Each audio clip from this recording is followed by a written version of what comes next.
Tai ir pačiai buvo tikėtas tas medalis? Iš tikrųjų, galbūt garsiai apie tai nešnekėjom, bet visą laiką širdį tikėjom, kad galim kovoti dėl medalių ir tai yra įmanoma ir manau, kad ir kiekvienas sportininkas atvažiavęs į varžybas tikisi aukščiausio apdovanojimo. Ar galima buvo dar geriau subėgti?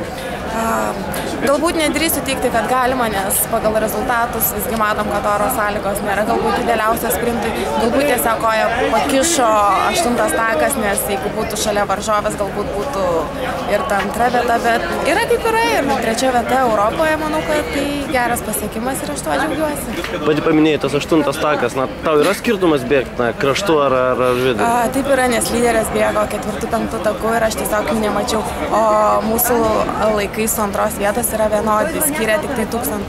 Taip, kad jeigu būtų buvus šalia konkurencija, būtų galbūt antra vieta. Tai dabar galėsi jau olimpiadą atsirevanšuoti, ar ne? Manau, kad taip. Ar turėsi progos atsipalaiduoti, pašvęsti šį medalį, ar? Galbūt simboliškai, taip, šampano taurę pakelsim, bet sezonas dar nesibaigė, tad atsipalaiduoti sau leisiu tik po sezono.